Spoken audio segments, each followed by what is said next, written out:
আসসালামু আলাইকুম সুপ্রিয় নবম দশম শ্রেণীর শিক্ষার্থী বন্ধুরা, আজ আমাদের দেখাবো গণিতের অধ্যায় 9 অনুশীলনী 9.1 7 গ নাম্বার সমস্যার সমাধান। তোমাদের বইতে যেটা আছে সেটা এটুকু আছে, 1 divided by 1 plus sine square A plus 1 divided by 1 plus cosec square equal to 1। এটুকু। কিন্তু যদি এরকম ভাবে আসি এ বি সি সমকোণী ত্রিভুজে বি কোণ সমকোণ প্রমাণ করা যায় 1 by 1 plus sin square a equal to plus 1 divided by 1 plus cosec square a equal to 1, তাহলে আমরা কিভাবে করব? আমরা দুইভাবেই দেখব, বইতে যেভাবে আছে সেভাবে দেখব, আর এখানে এই জ্যামিতিক চিত্র উল্লেখ করে যদি দেয় তাহলে সেটা আমরা দেখব। তাহলে আমরা মনে করি এ বি সি ত্রিভুজে বি কোণ সমকোণ, তাহলে এ বি সি একটা ত্রিভুজ নিয়েছি, ত্রিভুজে বি কোণ হলো সমকোণ। পিথাগোরাসের উপপাদ্য হতে আমরা পাই AC square equal to AB square plus BC square, তাহলে AC square equal to AB square plus BC square, তার মানে অতিভুজের উপর বর্গক্ষেত্র অপর দুই বাহুর উপর বর্গক্ষেত্রের সমষ্টির সমান। তাহলে এখন আমরা লিখতে পারি প্রদত্ত রাশি লেফট হ্যান্ড সাইড, প্রদত্ত রাশির left hand side equal to 1 divided by 1 plus sine square A plus 1 divided by 1 plus cosec square A. তাহলে এখানে আমাদের 1 প্লাস সাইন এর অনুপাত নির্ণয় করতে হবে লম্ব বাই অতিভুজ বিসি ডিভাইডেড বাই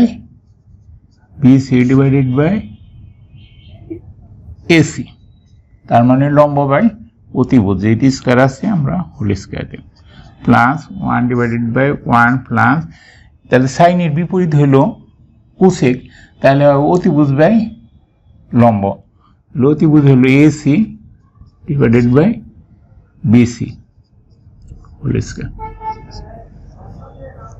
তো এটা এখন আমরা সরল করব, 1 divided by 1 plus BC square divided by AC square plus 1 divided by 1 plus AC square divided by BC square.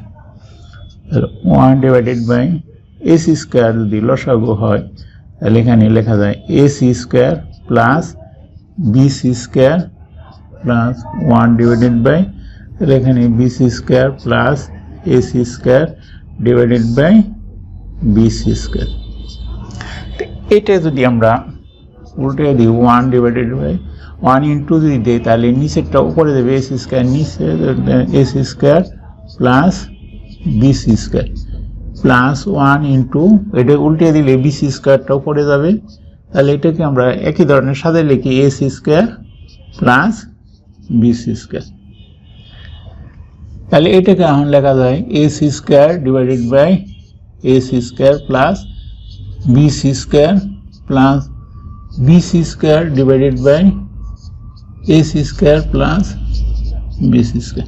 তাহলে নিচের লসাগু আমাদের একই হবে, তাহলে এখানে আমরা লিখতে পারি equal to AC square plus BC square উপরে AC square plus BC square. তাহলে আমরা যদি এখানে দুইটাই যেহেতু সমান সমান আছে তাহলে আমরা যদি কেটে দিই তাহলে এখানে 1 হবে, equal to right hand side, সুতরাং left hand side equal to right hand side proved.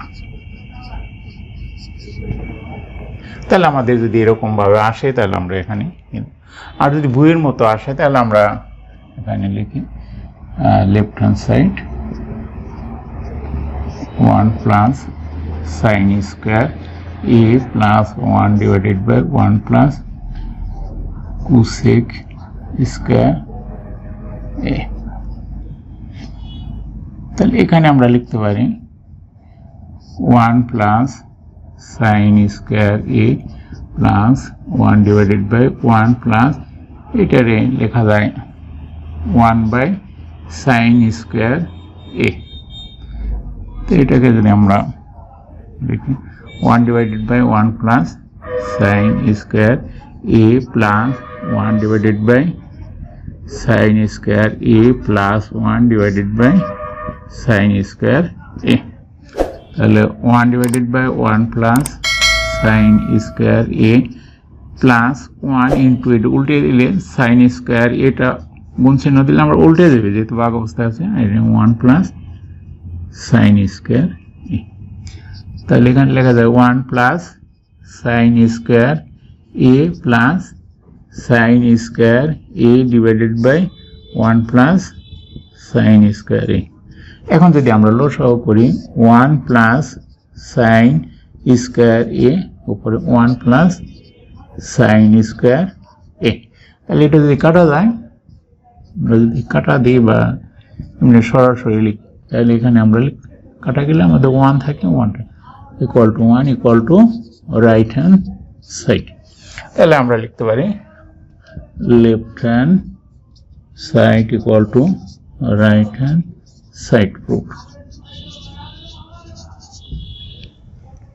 তাহলে এখন এভাবে যদি আসে ত্রিভুজ উল্লেখ করে তাহলে আমরা এভাবে করব, আর যদি ত্রিভুজ উল্লেখ না থাকে, বইয়ের থাকে, তাহলে আমরা সরাসরি এভাবে করব। ধন্যবাদ বন্ধুরা।